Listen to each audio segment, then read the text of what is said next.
വണക്കം, വന്ദനം, നമസ്കാരം. Good morning to you all. സ്വാഗതം ചെയ്യുകയാണ് ട്രേഡർ ഓപ്ഷൻ ട്രേഡറിലേക്ക്. ഞാൻ നിങ്ങളുടെ സ്വന്തം ഗുരുജി.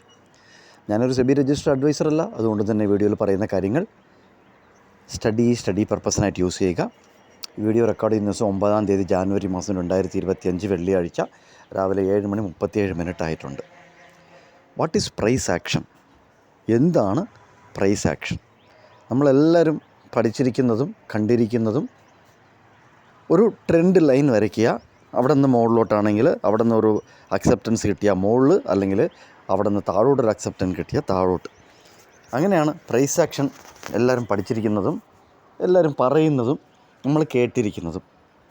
എങ്കിൽ ഇത് എത്ര പേര് ശ്രദ്ധിച്ചിട്ടുണ്ട്? ഈ പ്രൈസ് ആക്ഷൻ നിങ്ങൾ ശ്രദ്ധിക്കേണ്ടത് ഇതാണ്.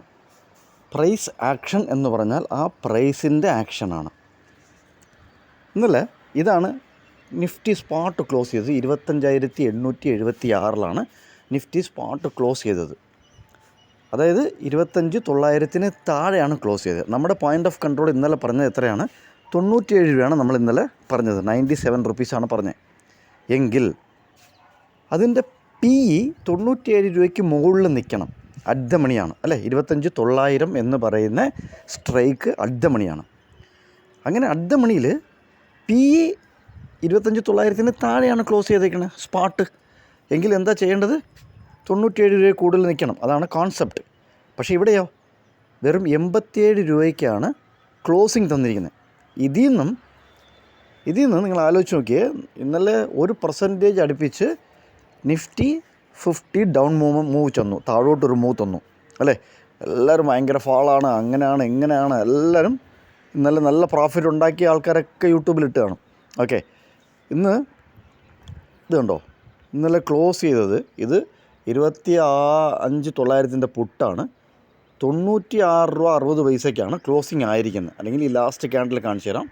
അതിൻ്റെ ക്ലോസ് 96 രൂപ 60 പൈസയ്ക്കാണ് ക്ലോസിങ് തന്നിരിക്കുന്നത്. ലാസ്റ്റ് ട്രേഡഡ് പ്രൈസാണിത്. എങ്കിൽ ഇതിൽ കൂടുതലാണല്ലോ, ഇത്രയും ഫാളാണെന്നുണ്ടെങ്കിൽ ഇതിൽ കൂടുതലാണ് ക്ലോസിങ് തരേണ്ടത്. നോർമലായിട്ട് അങ്ങനെയാണ് കാണുന്നത്. എങ്കിലും അതിൽ നിന്നൊരു 10 രൂപ കുറച്ചാണ് ക്ലോസിങ് തന്നേക്കണേ, 86 രൂപ 60 പൈസ.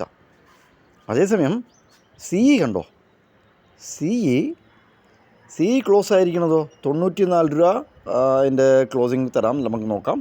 CE 94 രൂപ 75 പൈസയ്ക്കാണ് CE ക്ലോസിങ് തന്നേക്കുന്നത്. എങ്കിലോ CE കൂടുതലായിട്ടും 104 രൂപ 75 പൈസയ്ക്കാണ് ക്ലോസിങ് കൊടുത്തിരിക്കുന്നത്, ലാസ്റ്റ് ട്രേഡഡ് പ്രൈസിനും ക്ലോസിങ്ങിനും. ആക്ച്വലി നമ്മൾ ഇങ്ങനെയാണ് ആലോചിക്കേണ്ടത്. ഇത് CE സെല്ലേഴ്സിന് നല്ലതാണോ? കത്തിൽ CE സെല്ലേഴ്സ് ആണല്ലോ ഇന്നലെ മാക്സിമം ഏൺ ചെയ്തുകൊണ്ടിരിക്കേണ്ടത്. പക്ഷേ അവർ താഴോട്ട് ഇത്ര വീണിട്ട് പോലും അവരുടെ ലാസ്റ്റ് ട്രേഡഡ് പ്രൈസിനെയും കാട്ടി കൂടുതലാണ് അവർക്ക് എന്താണ് ക്ലോസിങ് തന്നേക്കുന്നത്. മനസ്സിലായില്ലേ? ഒരു 10 രൂപ അടുപ്പിച്ച് കൂടുതലായിട്ടാണ് അവർക്ക് ക്ലോസിങ് തന്നേക്കുന്നത്. ഇതാണ് പ്രൈസ് ആക്ഷൻ. ഇങ്ങനെയാണ് പ്രൈസ് ആക്ഷൻ നമ്മൾ നോക്കേണ്ടത്. ഈ പ്രൈസിൻ്റെ വേരിയേഷൻ, അതാണ് ആക്ഷൻ എന്ന് പറയുന്നത്. അല്ലാതെ നമ്മൾ ക്യാൻഡിൽ സ്റ്റിക്കിൽ 2-3 ട്രെൻഡ് ലൈൻ വരച്ചിട്ട് അതും ഓക്കെയാണ്, ഞാൻ അല്ല പറയുന്നത്. പക്ഷേ കുറച്ചുകൂടെ ഡീപ്പ് ഡൈവായിട്ട് നമ്മൾ തിങ്ക് ചെയ്യും തോറും, അനാലിസിസ് ചെയ്യും തോറും, റിസർച്ച് ചെയ്യും തോറും നമുക്ക് ഇതേപോലത്തെ നല്ല നല്ല ഇൻഫർമേഷൻ ഓപ്ഷൻ ബയറിന് സെല്ലറിനും നല്ലതാണ്, കിട്ടുന്നതായിരിക്കും. നമുക്ക് ഇന്നത്തെ പോയിൻ്റ് ഓഫ് കൺട്രോൾ നോക്കാം. ഇന്ന് 95 റുപ്പീസാണ്. പോയിൻ്റ് ഓഫ് കൺട്രോൾ വലുതായിട്ട് കുറയുന്നില്ല, നിങ്ങളത് മനസ്സിലാക്കണം. പോയിൻ്റ് ഓഫ് കൺട്രോൾ വലുതായിട്ട് കുറയുന്നില്ല. നോർമലായിട്ടും നമുക്കിത് DK ആകുന്നത് 10 രൂപ 15 രൂപയൊക്കെയാണ് DK ആകുന്നത്. ഒരു ചില സമയങ്ങളിൽ 20 രൂപയൊക്കെയാണ് ഒരു ദിവസം DK ആകുന്നത്. പക്ഷേ ഇന്നലത്തെ ഇത്രയും ഫാളിന് ശേഷവും നമുക്ക് പോയിൻ്റ് ഓഫ് കൺട്രോൾ 95ആണ്. 2 രൂപയുടെ വ്യത്യാസമേ ഉള്ളൂ. അത് നിങ്ങൾ നോക്കിയോളൂ. മെനിങ്ങാന്ന്, അതായത് ഈ ആഴ്ച തുടങ്ങിയപ്പോഴാണ് ബുധനാഴ്ച അല്ലേ, 110 രൂപയായിരുന്നു നമ്മൾ പറഞ്ഞത്. 110 രൂപയാണ് പറഞ്ഞത് ബുധനാഴ്ച. ഇന്നലെ വ്യാഴാഴ്ചയാണോ? ഇന്നലെ 97 രൂപയാണ് പോയിൻ്റ് ഓഫ് കൺട്രോൾ പറഞ്ഞത്. അപ്പം 97-ഉം 107, അപ്പം 113 പോയിൻറ്റിൻ്റെ DK നടന്നു. മനസ്സിലായില്ലേ? പോയിൻ്റ് ഓഫ് കൺട്രോൾ DK നടന്നു. പക്ഷേ ഇന്നലെ ഈ ഫാളിന് ശേഷവും നമുക്ക് 2 രൂപയുടെ DK നടന്നിട്ടുള്ളൂ, വെറും 2 രൂപയുടെ DK. ഇവിടെ എന്താണ് പറയാൻ ഉദ്ദേശിക്കുന്നത്, എന്താണ് നടക്കാൻ പോകുന്നത് എന്നുള്ളത് ലൈവ് മാർക്കറ്റിൽ വാച്ച് ചെയ്യുക. നിങ്ങളുടെ ഒബ്സർവേഷനൊക്കെ നിങ്ങൾ കമൻറ്റിലിടുക. അതിന് മുന്നേ ഒരേ ഒരു കാര്യം പറഞ്ഞിട്ട് പെട്ടെന്ന് തന്നെ തീർക്കാം. ഇന്നലെ ഒരു ചെറിയൊരു കൺഫ്യൂഷൻ നമ്മുടെ ഗോപാലകൃഷ്ണൻ അദ്ദേഹം ചോദിച്ചിരുന്നു, നമ്മുടെ യൂട്യൂബിൽ ഒരു ക്വസ്റ്റ്യൻ ചോദിച്ചിരുന്നു.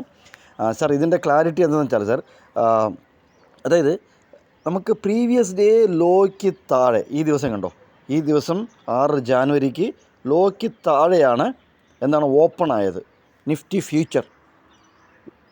മനസ്സിലായില്ലേ? അതായത് 26-ാം തീയതി ഡേ ലോയ്ക്ക് താഴെയാണ് ഓപ്പൺ. അതിനാണ് ഗ്യാപ്പ് ഡൗൺ ഓപ്പൺ എന്ന് പറയുന്നത്. ഗ്യാപ്പ് ഡൗൺ ഓപ്പൺ ആണെന്നുണ്ടെങ്കിൽ പ്രീവിയസ് ഡേ ലോയ്ക്ക് താഴെ ഓപ്പൺ ആവുകയും, ഗ്യാപ്പ് അപ്പ് എന്ന് പറഞ്ഞു കഴിഞ്ഞാൽ പ്രീവിയസ് ഡേ ഹൈക്ക് മുകളിൽ ഓപ്പൺ ആകുന്നതിനാണ് ഗ്യാപ്പ് അപ്പ് എന്ന് പറയുന്നത്. ബാക്കി എല്ലാ ഓപ്പണിങ്ങും ഇൻസൈഡ് ഓപ്പണിംഗ് ആണ്.